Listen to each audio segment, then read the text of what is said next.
I was like, Victoria, let's talk about peanuts. And you were like, specifically? And I had all these random ideas because since I entered the world of nutrition, I feel like I was getting this messaging consistently that peanuts were bad for you. Yeah. And it was kind of ambiguous as to why. And I still, to this day, I'm like, why do they get such a bad rap? And then I was thinking about how peanuts are used as ready-to-use therapeutic foods, which we'll talk about more in a second. Plumpy nut? Yeah. So there's Plumpy Nut, which is like the best name ever. I love it. The food packets that are used by UNICEF and the World Food Program and different humanitarian organizations that are incredibly effective at stopping childhood malnutrition and preventing deaths from starvation. Like, they work so well and they save millions of kids' lives. And so I was thinking about peanuts with this dual message. It's like, wow, they're the incredibly medicinal, life-saving foods, but yet we're like talking about how you shouldn't eat peanuts because they're so bad for you. It's like, what the hell is this bizarre dichotomy? Welcome to Influence to Death, your guide for navigating the wild world of wellness influencing. Hi, and welcome to Influence to Death. My name is Victoria Lafont. Hannah Wright, and today we are going to be talking about peanuts. Yay! I actually want to say my bias right now. I love peanuts. I do. But I remember years ago getting the mediator release test that it's like this blood test that the evidence is super dubious on whether it like really tells you the foods that you're reactive to or not. But peanuts came back as not reactive. And it was one of those moments where I like went straight to the store and bought peanut butter and was just like, delicious. Yes. So I love that story because one of the reasons we thought of talking about peanuts is because they're very, I feel like, misunderstood and underappreciated and heavily vilified, although I still can't figure out where that's coming from or what the root of that is. So we'll talk about that in this episode. There's so many cool peanut facts. They are. I loved learning about the history. It's so really interesting. Yeah. Actually, this morning in bed, I was like, Andrew, oh my God, this. And he's just like, like he's so balanced about food. Okay. So maybe a couple things before we get started. One, if you want to follow us, we are on Substack. I think it's substack.influencetodeath.com. We're also on Instagram. Are more and more, sorry, there was just this like fly flying in front of me.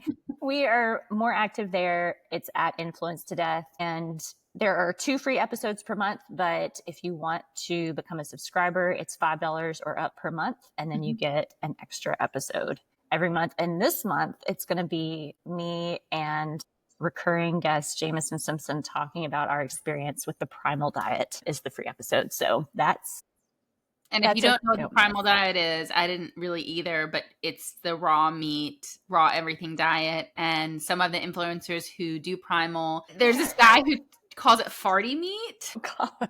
He's like, how to fix your farty meat? And it's like, I don't. Yeah, it gets really, it can get real weird. He's talking about high meat, which we did experiment with a little bit, although I never saw it as farty meat, but there's some gross influencers out there in the raw meat space. They like really leaned in to the taboo. Yeah.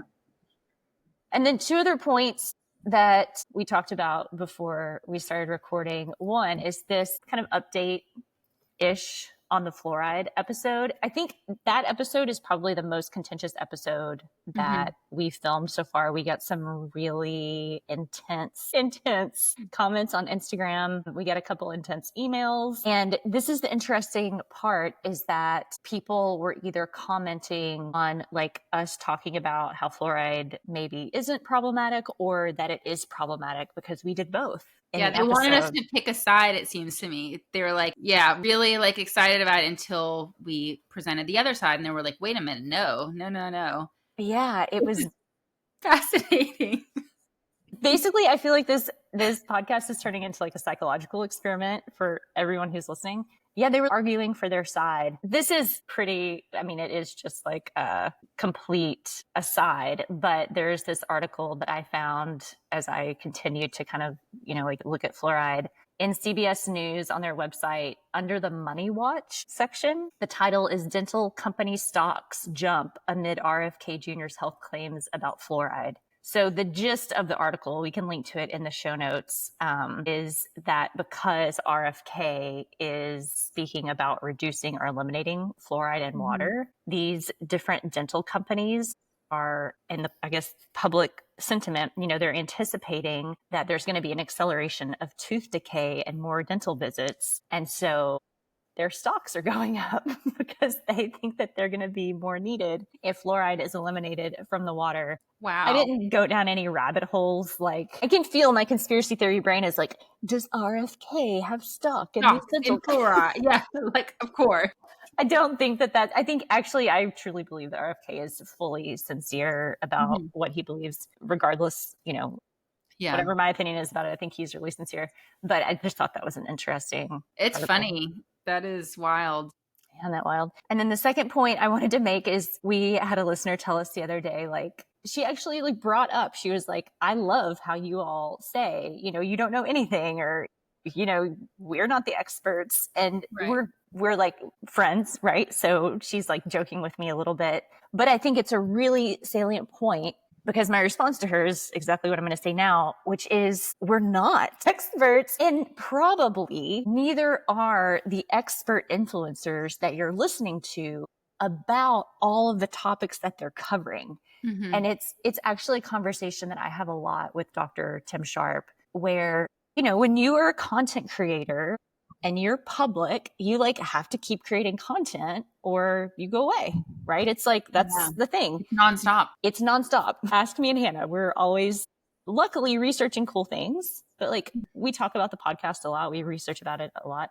And so most people though will kind of put their stake in the ground around like a topic or a persona or like that. And then they have to like build out from that in order to keep creating content, but you can't be an expert on all these topics. Like there are people like Graham Rook, we emailed him about the old friends hypothesis. He's in his 80s. He's been studying parasitology and the immune system and microbiome for his whole career.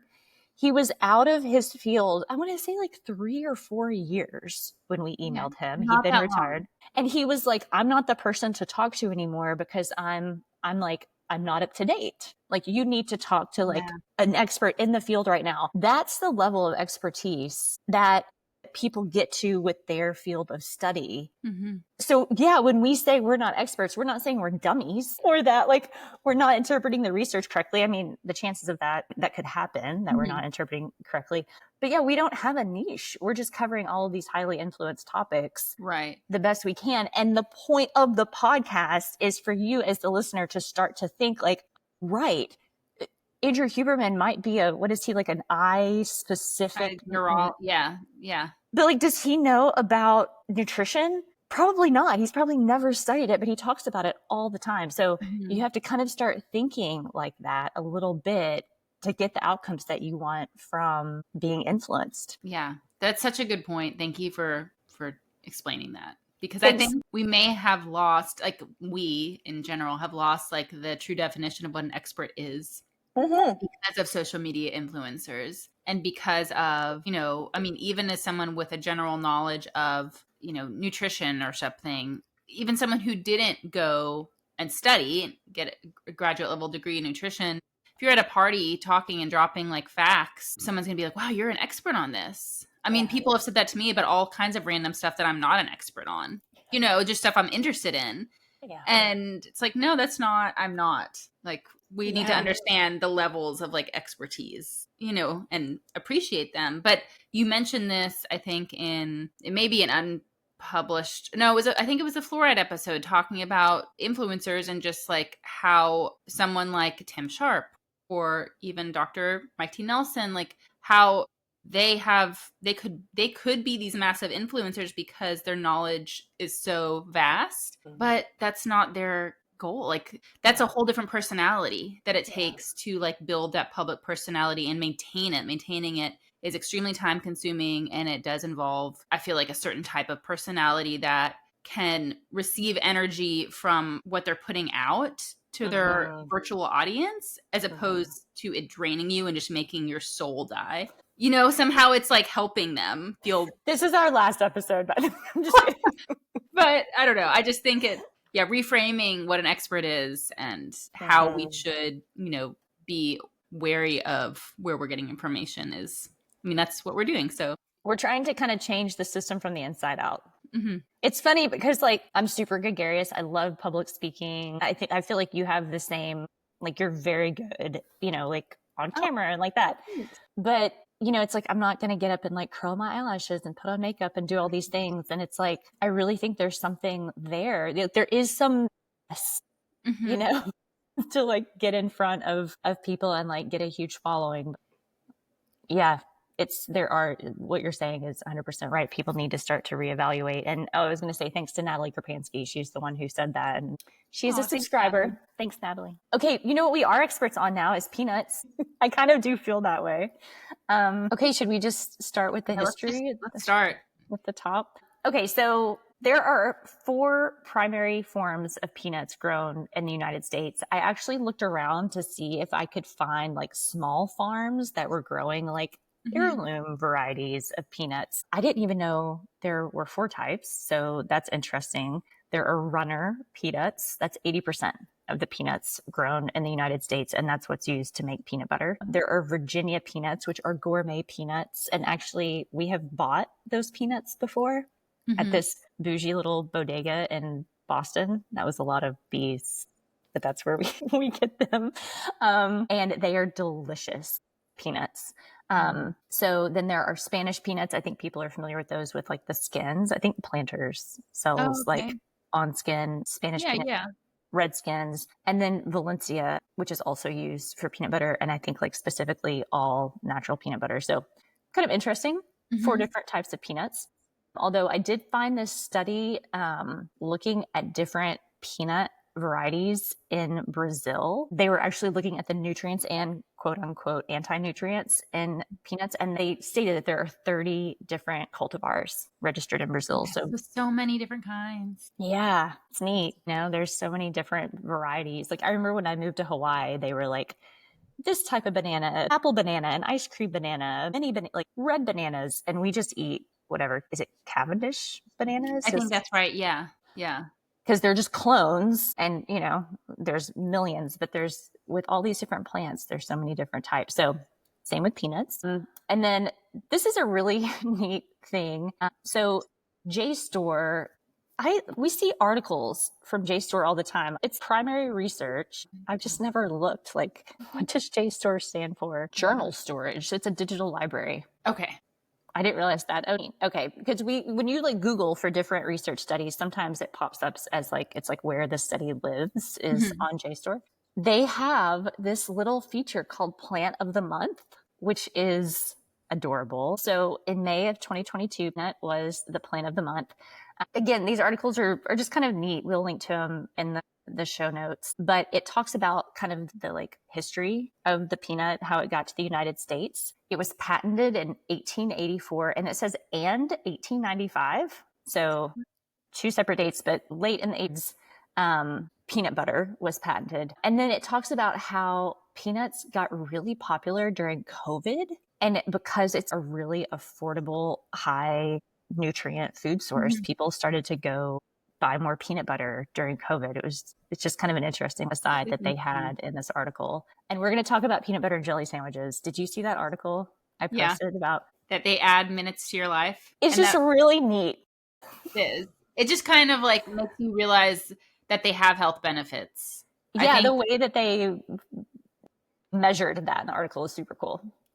So because of the history of peanuts in South American culture and indigenous societies, there's this article that we'll link, but it has pictures of like 2,000-year-old little sculptures and icons and jewelries that are peanut, like in the shape of peanuts that were buried with people or used as jewelry and worn because peanut had such an important role in the culture as a food, as a medicine. And I just I just love that so much because now I feel like peanuts are kind of like looked down upon a little bit. Like our perception has changed. I think there's so many things that have influenced that. One, I wonder if it's because they are so affordable. They're like very available. Because of that, our brains are like, oh, they must not be that Right. It's not rare, so it's not as Yeah. valuable. But Yeah. they're actually, we'll talk about, and then when we talk about the nutrition, like very nutritious and extremely important in preventing childhood hunger. So we'll finish the history, but yeah. Well, kind of the like basic history, this is wild. So yeah, they're like Peru, Brazil, Bolivia. yeah, somewhere in South America. And then European traders brought them to Europe, and then they went from Europe to Africa and Asia. And then when enslaved peoples were brought from Africa to the States, that's actually how they got the United States. So they didn't go north. They first went west and then back. So it's just, yeah, very interesting. And like you said, it is really cool to look. There's like this print in one of these articles. It's this illustration of the peanut plant growing up out of the ground. It's beautiful. It's so pretty with these little yellow flowers. So that's kind of the history of it. I think that's about it on the history. Any other? We can link those. I mean, I love the archaeological like stuff, but those pictures are really cool. So we'll put that in there if you want to take a look. So next, what I feel like maybe the most like talked about thing with peanuts is peanut allergy. I've always wondered why are peanut allergies so dangerous? They are the most severe allergy. And I think that's because they're so common, and because from what I can tell from reading these papers, it has to do with how many proteins are there in the peanut that your immune system is reacting to, and peanuts just happen to have a lot of them. But I think there's like 2 or 3 major ones that cause allergy, and like, of course, for a long time, scientists have been like, could we make a peanut that doesn't have those? Yeah. And then people wouldn't be allergic to it. Obviously, that hasn't happened, but it is a really interesting area of research. Did you have friends growing up that had peanut allergy? No. Did you? Yeah. My like bestie that was our next door neighbor had a peanut allergy that was so extreme. My little fat ass. I actually to this day, like I have to like really watch it with peanut butter and jelly specifically. It's like a binge food for me. It's so good. Very personal, but so high in fat, which also, let's talk about that. Like peanut butter isn't really for most people a great source of protein, but yeah, it's not protein dominant, although it's so funny. Like nuts make these lists. Like, I mean, it does contain protein, but much more fat. Yeah, I would like totally, binge out on peanut butter and jelly sandwiches. And then I would want to hang out, and she couldn't even smell peanuts. It would make her feel sick. Like this is my guess. And we should maybe talk a little bit about like allergenic classifications, what people consider allergy, and then kind of how we see it in a more technical sense. But if she smelled it on my breath, she would like gag. Oh, wow. And if she ate it, it was like they were going to the emergency room. It was horrible. That's so scary. As a parent, that is one of the most terrifying thoughts, is that your child could have that severe of an allergy to anything. But peanuts, I mean, they're everywhere. And how do you control other people? Like, how do you take your kid to the museum or the library and not know if someone has peanut dust on their skin? Like, what? Like, how? Just dealing with that. I'm so grateful we don't have that. But like, there's so many people who do. It's so common. So yeah. Actually, Andrew's dear friend he's allergic to all tree nuts and sesame, but we would like hike together and play disc golf or whatever. And I would constantly be like, oh, Pat, do you want some trail mix, whatever. And he'd be like, you're always trying to kill me. Like it's same for him. It's so severe. Should we talk about allergy a little bit or talk about the articles first? We could talk a little bit about allergy. Just in case, I mean, it's kind of misused. That word allergy is misused, but it's a very specific immune response, and it has varying like severity. Like it can be deadly, it can be mild, it can get worse, it can suddenly get worse. And so, but it's a lot different than like if someone says they're allergic to, I don't know, like something and they're not really allergic. I mean, that happens a lot. And then I think that's why it's misunderstood. Totally. Yeah. Like people have reactions to all kinds of food, but an IgE specific hypersensitivity is like the technical name for a food allergy that can become and may already be anaphylactic which means your airway shut down and you die. It's like, I am celiac, you're reactive, you're celiac, Undiagnosed. it's a different reaction though. Like, we're not going to drop dead right then. Right. That's not going to happen. It's like a different part of the immune system. So it just depends on how the immune system reacts to something. Right. So what we're talking about today with peanuts isn't like, I have like a little bit of a tummy ache or whatever. It's like, it could be that you are truly allergic to peanuts and that's your reaction now. But with peanuts, it normally turns into like anaphylaxis. So just so that people are aware. And that's something that's increasing in prevalence, peanut allergy. And so I don't know. We can't probably go into all the reasons why that might be. I mean, allergies in general are increasing and there's a lot of factors in that. Of course, my bent is the gut microbiome. So like, that's what I'm looking to. And I actually did find a really interesting paper on microbiome of babies and their likelihood that they'll actually develop peanut allergy. And it's really interesting. So I'll talk about that in a second. But do we want to talk about like these top 2 studies first? Yeah. I mean, so one of the studies that we'll link to, this organization, I want to make sure that I say the name right. I always just think AAAAI. So it's the American Academy of Allergy, Asthma, and Immunology. They have really wonderful information on their website. They actually explain the different forms of food reactions and like skin reactions and like that on their website perfectly. Like this organization, awesome. So there is an article that they published. It's called Partial Colostrum Feeding Associated with Higher Risk of Childhood Food Allergies. So it is drawn from research, but it is joint research between this organization and it's WAO Joint Congress. It's like this joint research. But essentially what they found is that if infants don't get like a full feeding of colostrum when they're first born, they have a higher incidence of peanut allergies.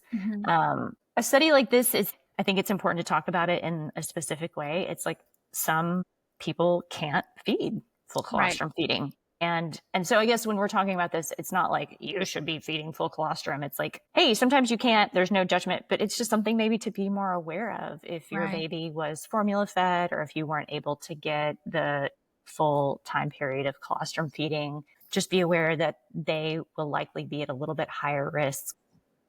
And then there's other things you can do to lower their risk, right? So yeah, it's just knowledge. Like it's an important thing to know, Yeah. In this article, I wish they would have done a better job of being like, here's what you could do now. But yeah, when we're talking about the microbiome and we're talking about, why is it incidence or prevalence? I can never remember like the difference between those two words. Prevalence of peanut allergy, incidences of peanut allergy. This is like an epidemiology. Yeah. Incidence is like active case. Wait, what's the difference? I can't remember the definition difference. Yeah, it's okay. So the amount of peanut allergy going up, the percentage of peanut allergy going up, all these different inputs that we have as human beings, positive and negative. It's like making sure that, like your baby does get introduction of solid foods by 6 months. And we're going to talk about like some specifics around that. But this, it's for awareness, not judgment. So that's one article that we saw. It's like, so if it's possible for you to, make sure your baby gets like first milk, which is colostrum, do that. And then this is really super interesting. So in Australia, were new guidelines given to parents around when to introduce foods. Yeah. Okay. So the first article I looked at, it was like, okay, this food advice is working to decrease. Let's see if they say incidence or they say prevalence. So to decrease the prevalence of food allergies. And so what they did is they looked at 2 groups of babies. One group, and there were about 500 babies in each group. One group of babies was born before these new recommendations were put into place, and the other group of babies, they were born after these food recommendations. They're called Australia's Infant Feeding and Allergy Prevention Guidelines, and they were put into place in 2016. So I guess maybe we should just say a little bit of what those guidelines were so people can kind of know, like what the parents were told is that allergenic foods, I can't remember how many there are. Peanuts is one, but then it's like Okay. 8, there might be 9, but it's shellfish, eggs, peanuts, tree nuts, soy, corn, and wheat. Wheat is, And yeah, I dairy. remember wheat being one. And obviously, I have the internet right here. What am I doing? Yeah, but no. It's great though. It's like a little test for us every time we go live. So essentially, what they were told is for infants who are at high risk for food allergies, like they have a family member, like an immediate family member that has a food allergy or like that, to actually feed them, with their first solid food feedings, the foods that are potentially allergenic, including, peanuts is one of these, is super beneficial. So like, here's how beneficial it actually is, because they're looking at these two groups of babies that had these, different guidelines. So the group that was born before the guidelines were put into place, I want to give the total prevalence decrease. So before the guidelines, there was a 12.6% prevalence of total food allergies. After the guidelines were put into place, it went down to 4.1%. Wow. So it was over a 3-time decrease after the recommendations were put into place. Peanut specifically was 5.8% prevalence before the guidelines were enacted in 2016, and after it was 1.1%. So it's really amazing. I mean, and they talk about it's kind of scary as a parent when like, okay, I have a severe peanut allergy, and then here's my little baby that I'm giving solid food. You're like, surely they shouldn't have this peanut. And also confusing because those guidelines have changed over the years. Yes. Which is because we're learning more and trying to understand better how to prevent allergy. But it does make it confusing as a layperson and a parent to be like, okay, well, 10 years ago, they said wait till 1 year. Yeah. And then they said give them 8 months. And now it's 6 months. And like it's With all. solid food. And so as far as we know now, that early introduction is the most effective way to reduce the likelihood of having an allergy to one of those allergen foods, even if you are a parent with an allergy and your genes, genetics play a role, the microbiome plays a role in what you're passing to your kids. So like there is that shared trait where like if you have a lot of allergy, it's in your family, your kid might be more likely to have allergies. Yeah, and this is the cool thing about the immune system is like, God, we wouldn't even really have an immune system if it wasn't for our microbiome. Right. And so the way that those two parts of us interact, it's like us and the other interact. It's like they kind of shape each other. There's actually a paper I found, Hannah, I didn't link it, but okay, so just so people know, I'm sure it's the same for you, Hannah, when we're preparing for these episodes, I'm like scrolling and clicking and looking at like sometimes hundreds of studies. Yeah. And so like, oh my God, the tab circus. It's actually why my video has been like glitching in episodes lately. I was like, oh my God, I have to close all these tabs. So, the cream on the top makes it into the episode, but like, in our psyches, like all of these studies are still there. So there was one I saw that looked at how peanuts had this slight improvement in butyrate producing bacteria in the gut, which is, there is fiber in nuts, right? Which is likely what's feeding the butyrate producers, but we don't think of peanuts as these like butyrate feeding foods. They're better foods, for that, but it totally did. And so it's like when you give a baby those highly allergenic foods at that time, probably what is happening is, yes, there's an influence on the microbiome, but it's like teaching the immune system a little bit at a time, like to tolerate that food. And to your point, exactly 2 years ago, so the Australian study just came out like last month, so in June of 2025. In May of 2023, there was a study that came out that showed like this direct quote, in this study, it says, disappointingly, even in a population successfully implementing widespread uptake of the new recommendations to introduce peanuts in the first year of life, the prevalence of peanut allergy seems to remain essentially the same. But we had to like look at it again after a little more time passed to see that like actually this is helping. Is there corruption in science? Yeah, sure. We're humans. Sorry, we're not. No field is perfect. If anybody's ever dealt with anything in their life, that there's corruption and problems.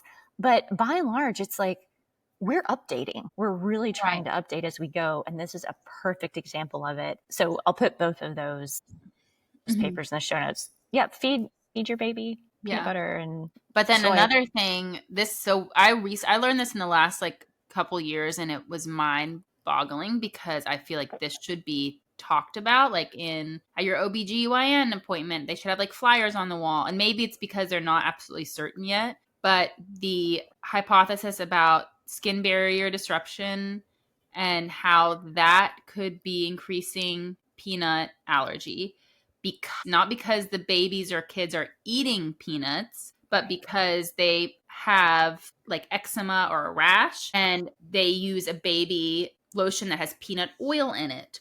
Or someone in their house eats peanuts a lot and the dust gets on their skin because their first introduction isn't through their GI tract and their immune system doesn't have that opportunity in its right environment to become tolerant to it. Yes. Because it's coming through the wrong way, which is your skin, where you also have immune cells. Your body is more likely, they think, to develop an allergy, to have like an inappropriate response to it. And then when you finally eat it, maybe you actually have like an allergic reaction. That is crazy to me. You taught me that. So, okay, this is an old study. It's from 2003. Hang on, I can't see it. And I was trying to I feel like there is a newer one that was very similar, but I didn't take enough time to find. So this is a 2003 study in the New England Journal of Medicine, and they used that old rag. Like a really trusted journal. Okay. So it was pretty small, but it was in kids, and they found that there was an independent and significant link between peanut allergy and then the use of skin preparations like lotions and topical stuff containing peanut oil. The odds ratio was 6.8, which is super, super high. Dude, in our episode with Dr. Mike, when I sat down to talk with him, so that will be published by now, we talked about his deep voice. He's like an odds ratio of 5. I know. And people are like, what does that mean? And I'm like, oh my God, that's huge. Yeah, we're freaking out. So the hazard ratio. His was hazard ratio, yeah. Which is different, right? I mean, I don't know exactly. Yeah, it's hazard ratio is more of like a timeline statistic versus odds is for the odds of something happening. Hazard is more specific, like in a timeline, what will happen. And then risk ratio is like, does your risk increase or decrease? But they're all association statistics. So it's all like how this variable is connected to this variable. It is a strong connection or a weak connection. And the higher the number gets, the stronger it is. And this is, what'd you say? Nearly 7, 6.8. But the confidence interval was 1.4, which is significant. Like usually an odds ratio of 1.4, they were like, oh yeah, that's a strong connection. But it went all the way up to 32. So pretty wide. Yeah, it is wide. So it's not maybe as like, that's a wide it's like our confidence maybe isn't as strong as it could be if the confidence interval is a little less broad, but a hell of a odds ratio. It's important. Really I feel like it's an important thing. And then more recently, this was wild to me. So basically all of this is kind of under the umbrella of like the skin barrier hypothesis, I'll call it. So basically that and Dawn talked about this and we had her on talking about eczema. Well, an elimination diet solved my baby's eczema. And she's an expert in lactation and postpartum and prenatal care and breastfeeding and the gut microbiome. And so she kind of talked about this a little bit as far as like how we overwash our skin and stuff and what that can do to the microbiome on your skin. And then, but let me pull this one up because this was wild to me. We can link to her episode in the show notes also so people she talks about this a little, like she talks about reactions, food allergies and like that in that episode. So this study was looking at just the use of lotion on babies. Like any lotion. Any lotion. This is a huge thing because if you're a parent or you have a baby in your life, like you see the marketing for baby cleaning products and you see the pictures of the babies with the bubbles and they're so cute. And like when you're buying all your stuff for your baby, you're like, oh, I'm going to give them a bath and then I'm going to make sure they're nice and soft and they smell good. And so the marketing is strong for this stuff, which after reading this, I'm like, that should be a crime. Like that is not okay because babies don't need all that stuff and it could actually be harmful. So This is a 2021 study in food allergy and gastrointestinal disease in the Journal of Allergy and Clinical Immunology. And the title is Association of Frequent Moisturizer Use in Early Infancy with the Development of Food Allergy. Like, you wouldn't even think that's connected. What? Not at That's all. crazy. Not at all. Basically, what they concluded is that regular application of moisturizers to the skin of young infants might promote the development of food allergy through transcutaneous sensitization. So like that, what we were talking about with the immune system, like in your skin. Uh-huh. And the wild thing is that we know a little bit like I just mentioned, like if you have a rash or eczema, it breaks your skin barrier. So maybe that could be what's going on. But in this study, they also looked at kids with no eczema or rashes, and they still had an increased risk of allergy. It's slight, but it is increased. Yeah. With a much more narrow confidence interval. Right. Parents reported how often they're moisturizing their baby at 3 months of age, and then they followed them to see if they developed a food allergy. So basically there was a dose-response relationship. And at the very end of the paper, it's worthwhile reading through, or at least reading their like discussion at the end. So they're like, why would this be happening? One, a moisturizer could actually be putting a food allergen through the skin, like if it had peanut oil or wheat germ oil or something like that in it. Or the moisturizer itself might be damaging the skin barrier. So essentially that baby doesn't need a skin moisturizer. Like its skin is taking care of itself, and then whatever you're putting on it is screwing up their barrier. I want Dawn to come back and hands. Wait, say that again, or what? It could be on the parent's hands. Like maybe it's like the parent ate or something, and then is rubbing stuff on their babies, which is I guess it really would still come down to the lotion, because you're touching your baby all the time anyways and kissing them and stuff. So more it's about that skin barrier and the lotion ingredients. I want Dawn to come back and just like talk to us about this. I also want to just send her this paper, because that's what you do with people that you love when you find a paper that you know they would like. So I think I maybe have mentioned this to you before, Hannah, but I can't remember if we've talked about it on this podcast. But when I lived in Hawaii, like I remember there was a little boy, who's now a grown man, and which is just, it's so funny just thinking about him as just he was like a little peanut. And we were playing one day or, whatever, he got sticky or something. And we brought him into the bathroom, and we all kind of were just rinsing off and taking a bath. It was very familial and sweet. And we used Dr. Bronner's, the naturally soap, glycerin soap. And his mom was she wasn't outrageously angry or whatever, but she was a little bit whoa, that's the first time he's ever had soap on his body. Yeah. And I want to say at that time, he was probably maybe he was a year. Mm-hmm. She just rinsed him off. That's what we did with our son. And he didn't even have a bath I was upset when he was born because they washed him off. And you can tell them not to, but because I was had just come out of traumatic labor, I I was wait, no, what is happening? Yeah. But you can ask them not to wash your baby, Yeah. It's, what it reminds me of actually is in gardening, there's no-till and permaculture, double digging, where it's you don't want to disturb the different layers of bacteria that are in the soil, because it actually really helps plants grow to have access to these different microbial patterns in the soil.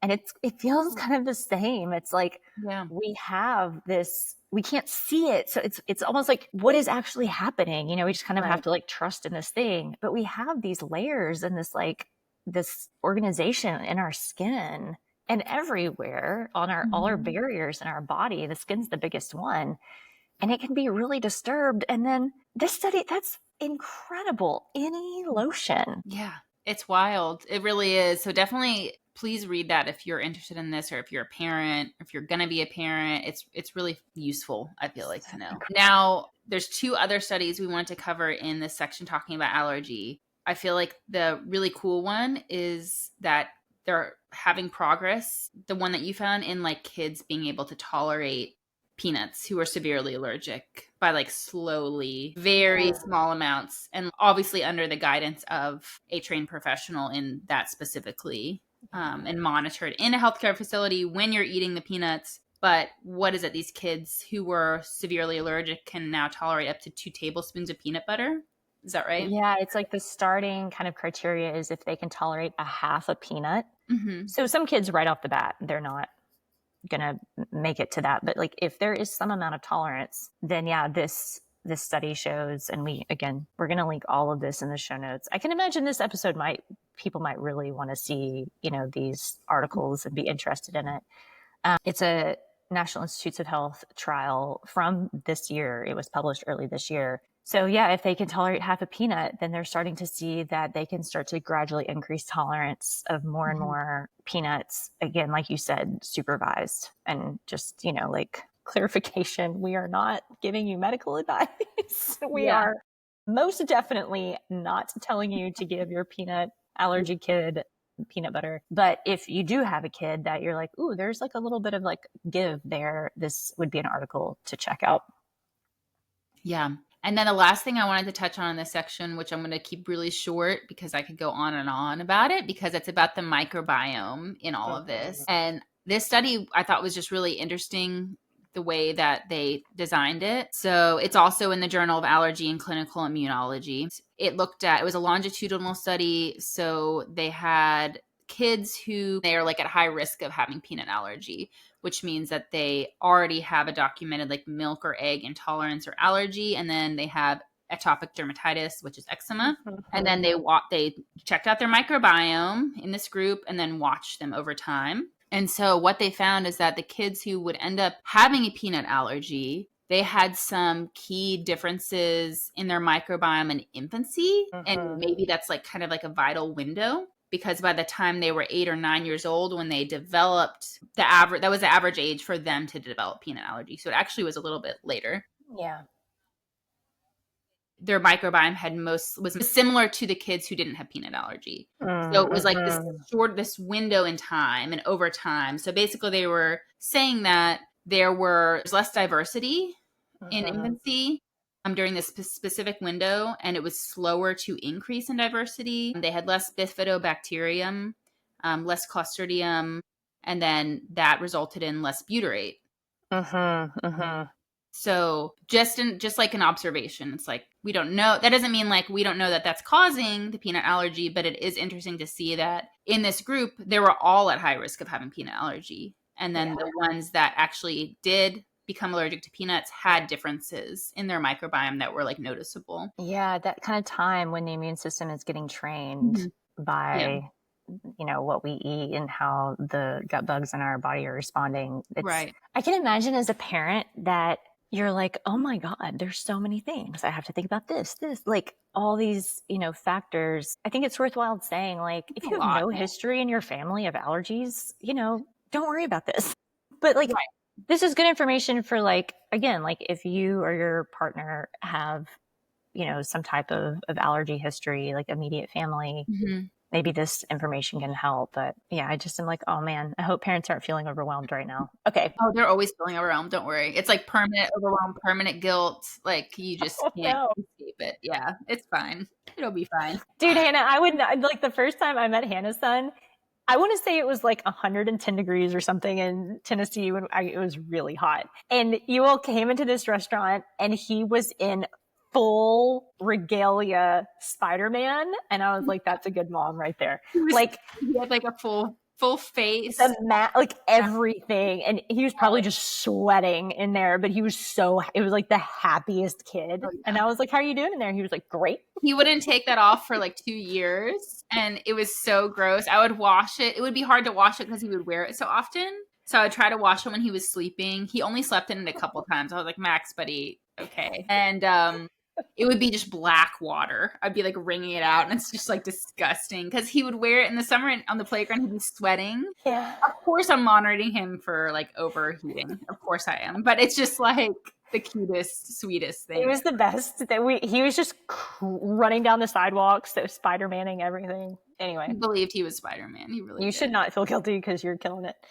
Inflammation risk. Should we talk about that? So like this is okay. when I thought about, and I was like, Victoria, let's talk about peanuts. And you were like, what specifically? And I had all these random ideas because since I entered the world of nutrition, I feel like I was getting this messaging consistently that peanuts were bad for you. Yeah. And it was kind of ambiguous as to why, but I was like, well, they're high in omega-6 and omega-6 is bad. It's not bad, to clarify. Omega-6 is not bad. It has its role. It's essential. It's a type of fat. And I still, to this day, I'm like, why do they get such a bad rap? Like, why is there so much hate on peanuts? I don't understand. And then I was thinking about how peanuts are used as ready-to-use therapeutic foods, which we'll talk about more in a second. Nut? Yeah.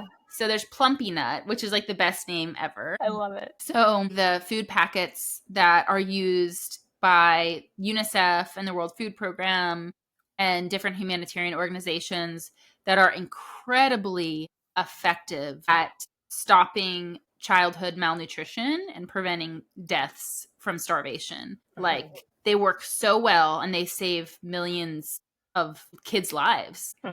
And so I was thinking about peanuts with this dual like message. It's like, wow, they're the incredibly medicinal, life-saving foods, but yet we're like talking about how you shouldn't eat peanuts because they're so bad for you. And in my brain, I'm like, this doesn't make any sense. Like, what the hell is this bizarre dichotomy? In this episode, even, I was thinking earlier as we're talking, like, if just a regular person listened to this, they'd be like, what the fuck? Peanut, like we eat peanut butter every day, like, this is crazy. But so when we're talking about peanuts in this way, it's in this world of like functional nutrition, kind of like top tier biohacking.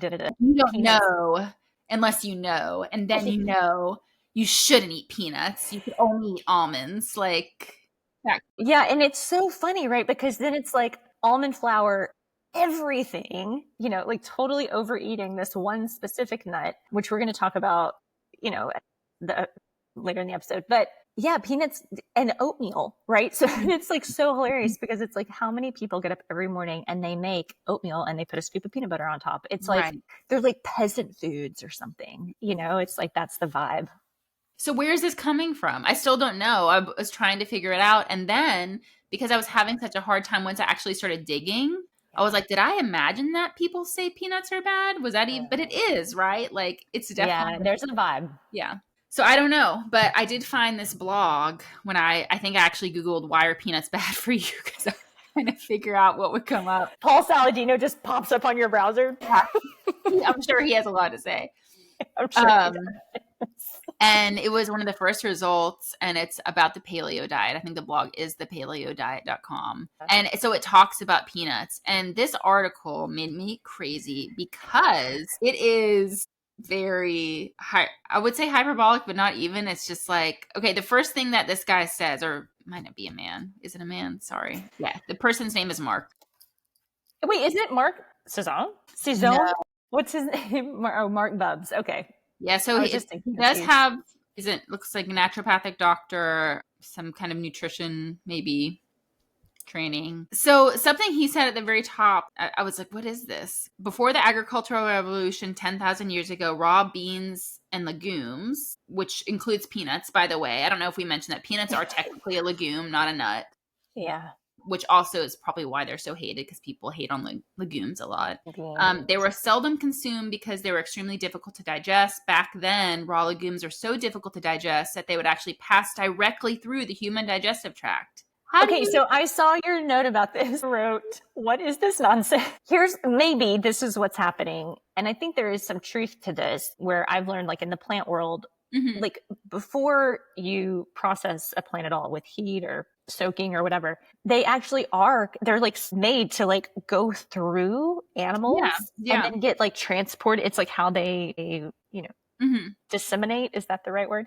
But if you chew it, that wouldn't happen. Yeah. And I think what bugged me is that the assumption that people at that time, I know that was a long time ago, that they had no knowledge of cooking something that wasn't edible. Right. Like, really? Like, are we that arrogant that we're just like, oh, they didn't know how to cook these then? Yes, I think we are. Yeah, totally we are. So anyways, but it's also funny to me that people think that like humans are choosy about calories. I mean, now we're very choosy. We have a choice, but back then it was like a calorie is a calorie. Right. That's it. Like you need it to survive, you're going to eat it. Then he Yeah. goes on to talk about like aflatoxin, Mhm. lectins, etc., all FODMAPs, all the things that are so bad about peanuts. So, I don't know. Like I know that if you cook peanuts, because peanuts are a legume, you should not eat them raw. They will make you really sick, just like all legumes, because of the lectins. But heat destroys lectins, so that problem is gone. And 100% of them. roasting them, they're destroyed through roasting. Boiled, which I love boiled peanuts. I don't know, is that like a Southern thing? Maybe. Totally Southern thing. Yeah, they're so good. Boiling them for like an hour is going to destroy the lectins. They do have omega-6 and that's good. Yeah. So I don't know. I guess I'm kind of reaching to try to figure out why people say they're inflammatory or why. You know why, Hannah. Come on. You know why. Why? Show me why. I mean, it's lovely that you're steel manning, and you're like trying to like see the logic. It's not logical. It's a marketing campaign and it's a bias, but right? who is benefiting from it? Just like paleo. I mean, I kind of think the same. Like, users, who's benefiting? I want to do a whole episode on oatmeal next. It's like oatmeal is like this amazing prebiotic food, and it's like it's wonderful, high in fiber, excellent for the cardiovascular system, and people just shit all over it. I think they find these foods that are like easy to kind of like get. It's like these foods over here are not the thing. And so you got to have these foods over here and the supplements that go with them or, whatever. I don't think people are like consciously planning this out. It's like not part of their marketing plan. It's just like the black and white, filter gets put on top of everything. And then it makes you feel like, oh, I'm doing the right thing. That is true. Yeah. I think it's all just like it's an influenced food, a highly influenced food. That's disappointing. There are phytates in peanuts. There are also, I found, there's that wonderful paper. I always think about, Deanna Minnick, but she's actually not the lead author on this paper. It's Weston Petrosky and Deanna Minnick. They wrote this paper, Is There Such a Thing as Anti-Nutrients? Which is wonderful. She was a guest on the podcast. She talked about melatonin. But yeah, they do talk about the oxalate level of peanuts, and actually the roasting, they found evidence did not have a big impact on the oxalates. So if you're somebody you are sensitive to oxalates, peanuts might not be the best choice for you. And I've actually heard that from a few different female clients where like they would have like an almond milk latte, or they would, they were eating more almond flour or certain nut flours, and it really irritated their urinary tract, was where they kind of first saw symptoms. And when they took those milks out, or the high oxalate foods out, their UT symptoms improved just clinically. That's where I've seen it. But yeah, there are phytonutrients in plants. That's what makes not a mystery. It's totally, it's really good. And most people can break down oxalates, just by the way. Then there's the mold risk, which is a thing. And of course, I don't know why I didn't realize this, but peanuts are tested for aflatoxin. They have to be, because aflatoxin is so dangerous. There is a limit. Aflatoxin, by the way, is like a toxin produced by a type of fungus that peanuts are prone to because they grow underground. But the FDA does test peanuts before they like go to be made into peanut butter, like the raw peanuts. According to a 2024 National Institute of Health statement, there have been no outbreaks of aflatoxin in the US, but it does happen in other countries. But then like, I wonder about, could someone be sensitive to minute exposures because less than 20 parts per billion of aflatoxin is permitted? Yeah. I mean, it's like liver cancer is the kind of the big thing that people are worried about. Right. I see it brought up when people have been exposed to mold or they're mold sensitive, and people are like, oh, you cannot eat these certain foods. And it's like, I mean, I don't work with that population, but then like you pointed out, other foods contain aflatoxin that we don't really talk about as much. Corn, Brazil nuts, pistachios, and then some grains too. And then also in the milk of cows that might be eating contaminated crops, which they do that. In the US, they're supposed to test feed for aflatoxin. It has the same limit as like human food. But I mean, of course, cocoa is one of those foods. Dislike. Like a lot of stuff. It's really brought up, like I've seen it mainly in mold communities or in oncology, like nutritional oncology. Mm-hmm. I actually have a good friend who is a naturopath. I really trust her take. I'm not going to say her name because she's not working in that field right now. She's doing something else. But I want to just be like, hey, what do you think about peanut intake for, Yeah. It'd be interesting to see like someone who works clinically if they actually see a pattern like with people taking it out. Because sometimes that's where you like really see these things, yeah, you know, it's like, in office. and that's one thing with like seed oils. So oils that are high in omega-6, you know, like peanuts. We've talked about that on the podcast before, and that they've also been vilified, and the research doesn't really line up with like all of the negative things about them. But then there are clinicians who are like, okay, that's true. But then like when I have a client take out all like polyunsaturated or lower their polyunsaturated fats or seed oils, they have these great results. So what does that mean? Yeah. Yeah, that seed oil conversation, man, I'm still I know. just Olive oil is still my like main, like I totally. use olive oil for everything. I use it for cooking. I use it for lots of I mean, we go through so much of it. Yeah, so no stand out, avoid peanuts at all costs. No, in fact, like there's so much information on the benefits of peanuts. It's kind of nuts. Like I'm like, why are we talking about peanuts more? This is amazing because they're so affordable. Yeah. They are the most affordable and accessible nut. And there's tons of data to support nuts for like all kinds of beneficial health outcomes. Yeah. They reduce death from all causes. They reduce cardiovascular disease, stroke. Like they help lower cholesterol. They help improve like blood sugar regulation, like all kinds of stuff. And a small amount. You only need typically, I think most studies say about an ounce, which is like a handful. Some studies look at like double that, but like usually that small handful a day is what you need to potentially have those benefits. And so for peanuts, like if you want to get almonds or something, it's expensive. Like yeah, it's really expensive. A bag of nuts at the store is expensive, but peanuts, man, I know. Lots of people can afford them, and that's fabulous. They also have tons of other nutrients. Yeah, this is cool what you found with the nutrient profile. And like most nuts are high in vitamin E, which it's a very, very interesting vitamin, vitamin E, like the way that it acts in the body. It's fat soluble, so it's stored in the body. It's a like potent antioxidant. Isn't it the one antioxidant that's fat soluble, so it can cross? It like stays in, the cell membrane, and probably has like actual antioxidant properties. That's a whole other episode. We should ask Ari Whitten if he wants to come on and talk about antioxidants. It's like been such a focus of his research for so long, looking at like how antioxidants really work. But vitamin E probably does actually quelch inflammation. So it's so funny that it gets this like inflammatory rap. Peanuts. They're a really good source of vitamin E. So there's this paper that we'll link that has a really good breakdown of like the nutrients comparing peanuts to other nuts, which I think is helpful. They have more vitamin E than other nuts.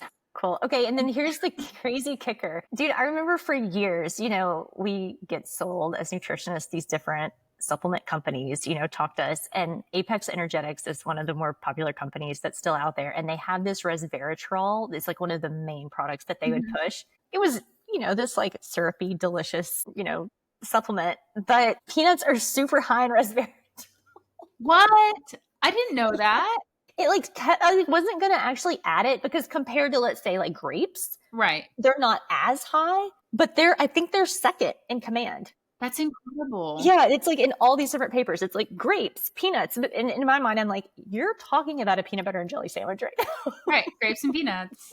Yeah, they are relatively high in resveratrol compared to other plants, but compared to grapes, they are not, because grapes are like off the charts. Wow. And B vitamins are really high. Niacin, they're high in. Selenium, copper, iron, manganese, choline, which is really also key, kind of like vitamin E. It's a super critical nutrient that a lot of people don't get enough of. And if you have like a picky kid, I think one of the other good food sources is eggs. So like your kid's not eating eggs, soy, like peanut butter, like they're going to get all those nutrients. And like we mentioned, like you see a lot of like recipes like high protein, add peanut butter. For an adult, that is not you're a good protein source. But for a kid, it is because they have less of a daily, they're just smaller. They don't need as much. Yeah. And they need more fat too. If you're like somebody who's trying to eat more protein per day compared to, your fat or carb intake, peanuts butter isn't it. It's like a funny misclassification. I think people just don't understand that nuts are almost like all 2-to-1 fat to protein. Right. Yeah. This is cool though. This paper that you found where soybeans are protein dominant. Mm-hmm. Soybeans are the only protein dominant plant food in existence, but that peanut butter protein might be more bioavailable. Yeah, they were talking about 2 different in vitro analysis of and then these protein bars versus peanut bars or something, that they might be slightly more, you're actually getting more protein from that food, which is also cool. Amazing. Yeah, I guess to reiterate too, like we said, if you are worried about lectins, 100% of lectins in the studies we looked at are destroyed by roasting. Mm-hmm. Hannah, do you want to talk a little bit more about Plumpy Nut? Yeah, so I think it's just so incredible how useful peanuts are as far as medical nutrition. So they do save lives, millions of lives via ready to use therapeutic foods. So Plumpy Nut, basically it's this paste that's in a little container, and it's peanut, essentially ground peanuts, peanut butter, sugar, maybe not very much else. Peanuts are so nutrient dense that they have all of those vitamins and things that we talked about in there. And it was invented in 1996 by a French pediatrician. And it sounds so simple, but it was really revolutionary because it didn't require water to be added, which means that parents could give it to their kids at home, even if they didn't have clean water or available water, instead of having to go trek all the way to the doctor's clinic to get their supply of it and give it to their kids. Every time, they could just have it at home so the kids can eat more of it and then gain weight and restore their health more quickly. Yeah. Because before Plumpy Nut, the ready-to-use foods were a powder, kind of a protein and mineral and fat powder mixed with oil and water, and then you had to have clean water, of course. So it just wasn't available to everybody. Yeah. I got the ingredients. This is a whole conversation. Peanut paste, vegetable oil, powdered milk, powdered sugar, vitamins, and minerals. It really is this is the conversation between individual health and public health. It's of course, any, self-respecting, functional, nutrition following person is going to be absolutely not vegetable oil, powdered sugar, whatever. And it's the reality is that people are starving. They need something fast. That door, who knows what the circumstances were to create that. But it's it really comes back to, you just got to get the job done. And so if it is doing the job, you use the tool that's getting the job done. Would I love it not to have powdered sugar? Maybe. It's sugar though. Yeah. It's just sugar. It's sugar. Yeah. And the vegetable oil, you could be oh, it has vegetable oil, it's inflammatory, but is it just omega-3 and 6 and some polyunsaturated fatty acids that you need for brain development and cell development for kids? That's where that you know what I mean? It's I totally know what you mean. Think about it though, and what this provides is also, in your, at your Whole Foods, in your white kitchen, you've never seen a child starving to death. So a food like this is absolutely life-changing. I mean, it's incredible. There's another type or another company that makes it called Manna Nutrition that's actually in the US in Georgia, so close to both of us. And they buy Georgia peanuts and they produce it there, and then they sell it to UNICEF and other programs which get it to the families and kids. Mostly, yeah, it's kind of same ingredients. Very similar. Yeah. So then, because of all the cuts, which we talked about with Kelsey Keener, with Maha, with the Trump administration, these foods are kind of being screwed. All these programs were cut. And so what happened is a lot of people lost their jobs. All of the already made and ready to ship boxes they had were kind of just sitting there. A lot of the peanut paste and Plumpy Nut was just waiting. And I think some of them are kind of in limbo. The one in Georgia, Mana Nutrition, they were kind of like halted. And then in March, their contract was reinstated. So like they took the contract away and they were like, oops, and then gave it back. So I think they're back to what they were doing. But then the Lancet published a piece about it let me pull this up. I mean, this was very recent. This was really recent. So this was July 19th, 2025. So it was like yesterday. Wait. Yeah. Oh my God. Good job, Hannah. Well, I'm on it. So they were looking at US aid because whatever opinions you have about how we spend that money and maybe mismanagement of the money, or is that our role? What is our role? Regardless, the way that we have set up this system for certain countries to be reliant on that aid to literally prevent death, like actual death, mortality of kids under 5. So you're not talking about like just, I don't know. It's so severe that I think it's hard for us in our safety bubble to like understand what that means. So, you know, and I think they said in this article, it was like particularly they were looking at, well, just that the aid was going to places in Africa. So it was like low income and middle income countries, but they said like, I think African countries. Yes. Yeah. So that because they made those cuts, what's going to happen is that if they don't reinstate everything and put it back how it was, or at least give them an out where it's like not like the rug's being pulled out from under your feet, all of a sudden everything's gone, like provide a timeline so that, because some of the countries that they provide these foods to, they can also do it themselves. You know, they have factories that produce the foods, they have the systems in place, but because we become so reliant on the huge amount that USAID provides, it's like you get used to that, right? And then you're not prepared for all that to be taken away. There wasn't like a transition plan. Exactly. Right. And so the Lancet said that their estimates show that unless the abrupt funding cuts announced and implemented in the first half of 2025 are reversed, a staggering number of avoidable deaths could occur by 2030. A lot of those are going to be children. 4 million. It's like 4.5 million, it says, in children younger than age 5. And this is interesting too, it's like we saw because of USAID, this paper says like they saw decreases in mortality from tuberculosis, nutritional deficiencies. I mean, which is really kind of like what we're talking about here with access to these medical foods, diarrheal diseases, respiratory infections, etc. So yeah, I mean, yeah, it's so funny. Like you pointed this out here in our like bougie nutrition world, peanuts are just like, vilified. And then they're like literally saving lives, Yeah. It'd be really cool to get somebody on the phone, like to contact Mana Nutrition and just like ask like, hey, is there somebody there that could give us a quote or talk to us about, what they're seeing kind of like with Kelsey, what he's seeing on the ground. Yeah, we should. I mean, they're so local. I didn't even know they existed. Mana Nutrition it's a church related, like affiliated program. And I read that they also just got a huge amount of funding from a philanthropist, which is great. So hopefully but they provide a lot of these peanut foods to programs that then get them to kids. I don't know.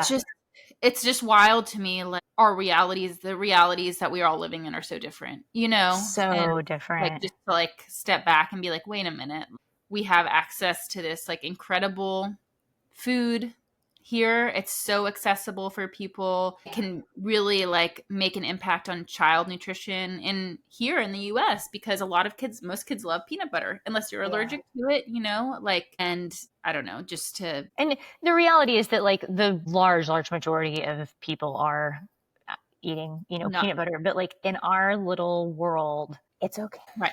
Peanuts are okay. You can eat them. Should we look at this quickly, this one? Yes. I actually read most about it. If people don't know about examine.com, it's this wonderful resource where they essentially like look at common questions in a much more like regimented way than we do on this podcast. They look at papers, different supplements and like that. And they go through in a very thorough breakdown of like, here's what's actually happening. So we can stick that in the show notes. I actually haven't been to the website in a little while, and they have this pop-up about how they don't use AI tools to write or analyze their Oh, that's research. cool. And there is, I mean, there's a team that works there to write those articles. So anyway, I just thought that was pretty cool. But yeah, there's this study. The actual study name is Small Targeted Dietary Changes Can Yield Substantial Gains for Human Health and the Environment.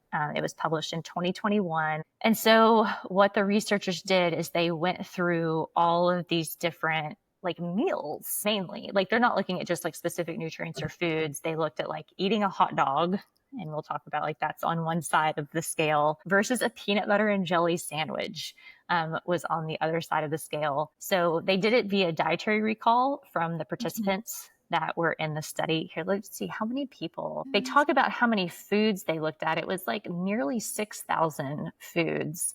I can't find a number of how many people. It was through an epidemiology study. Let's see. This is interesting. Like in the actual study, we can cut this out if we need to, although this is real life, us doing this.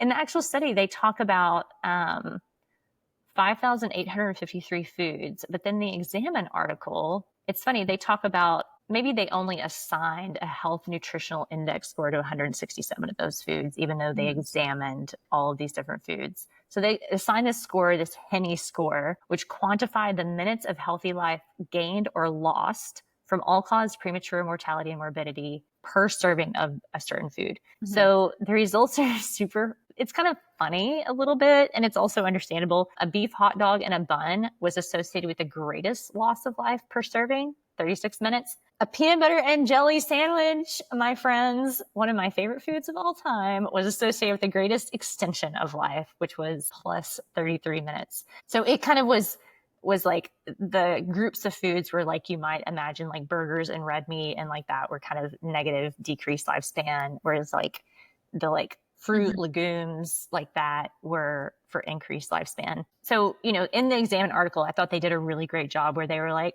obviously, like not all burgers are a problem, you know. Right.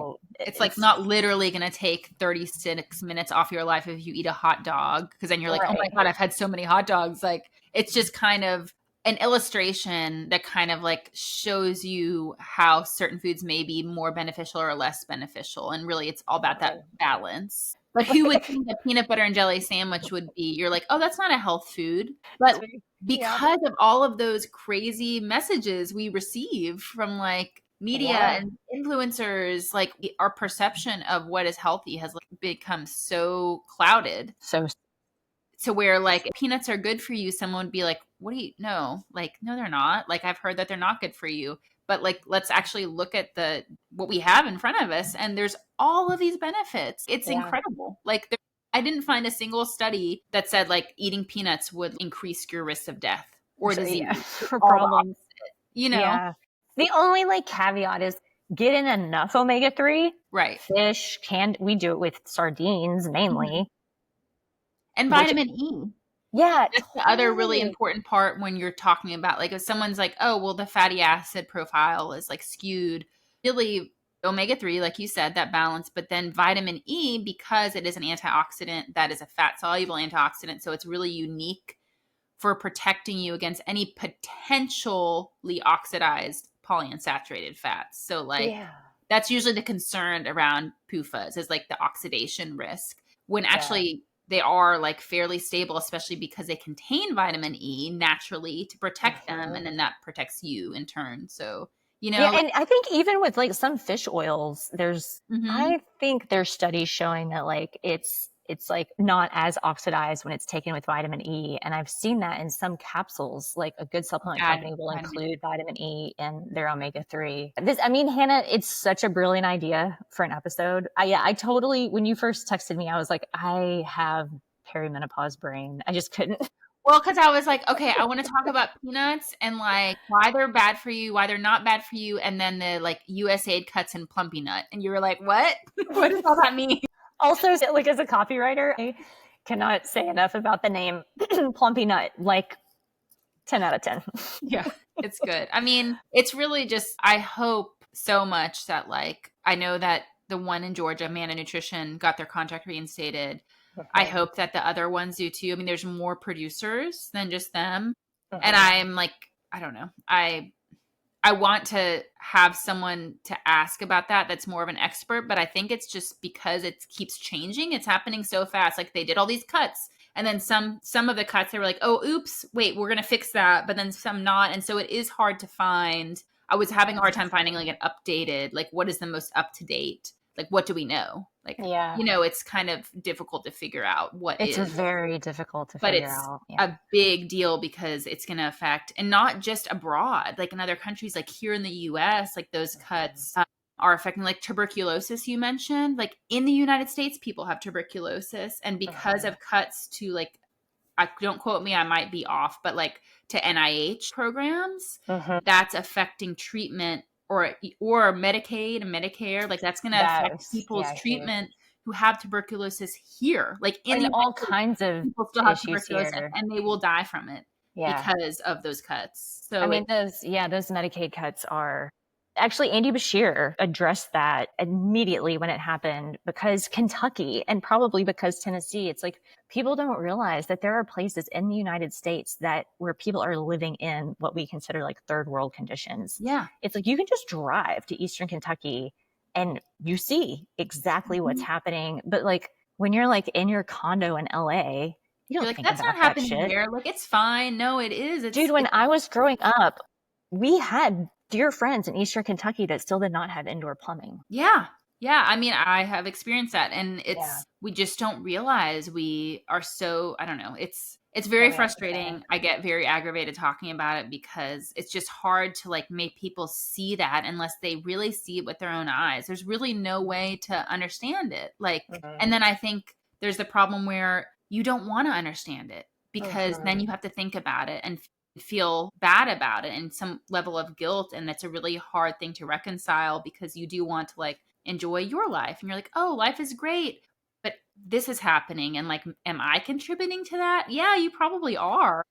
I mean, I think it's a very worthwhile question for people to ask themselves. And then you get to choose what you do. Right. But then you have to accept some level of being uncomfortable. I feel like in our role in so many different things, like we would have to give certain things up, to make a difference for others. And most people don't want to do that. I mean, just like they don't want to be questioned. We talk about that. Like it's hard to be uncomfortable and think you're wrong. And like people do not like that, as we're learning from, this podcast even more than we did before. It's the same with just like creature comforts. Like you don't want to like buy used clothes or stop using an iPhone because of what's required to build an iPhone in the first place and how that actually human beings are involved in that and they're like safety. Anyways, I'm going off and off, but like I think that there is a big point here which is important. I mean, yeah, for this podcast, but just generally where it's like there's an amount of like your circle that has to open when you do start to really take in those questions, and it is uncomfortable, whether it's like your personal ideas about nutrition or what's happening in the world at large, which 100% is public health. It's like, I'm very excited to see like what you learn when you start your program, like in like less than a month soon. Yeah. It's like, and I think people maybe get caught up because they're like, I have to give up everything. It's everything and everything. And it's like, no. Just like, start to ask yourselves those questions. And it's like, maybe over time, just like with your personal nutrition or fitness or whatever, it's like your behaviors start to shift as your mindset starts to shift. But like first, you're going to have to kind of ask yourself, like, is this okay with me? Is this not okay with me? Like letting that in is really important. Yeah. And it doesn't feel good all the time. Totally. This has been a really good conversation about peanuts. Yeah. Maybe we'll find another food like this. Dude, I am really curious about oats now. Yeah. And actually, we got an awesome email from a listener asking us about different supplements that might affect the liver. Did I send this to you? No. I know we're still recording, but I think it's okay if people hear this. She said, have you all done a podcast about popular herb supplements and foods that are hepatotoxic? And she sent this article about acute liver failure induced by this supplement, ProVitalize. It's a menopause supplement, and it's this case study of this woman who took this supplement and got really, really sick. So yeah, this 49-year-old woman, I read through the paper a little bit. I messaged her back. It would be good just kind of like generally, I think, to do episode on like supplements Mm.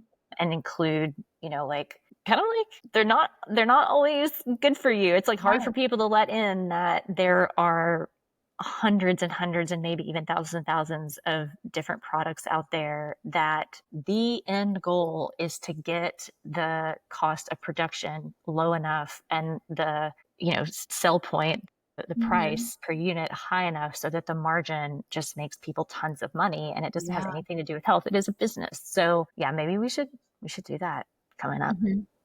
Yes, that's a good one. Awesome. Okay, you all go buy some peanuts. Enjoy yourselves. Yeah, thanks for Make a listening. peanut butter and jelly sandwich.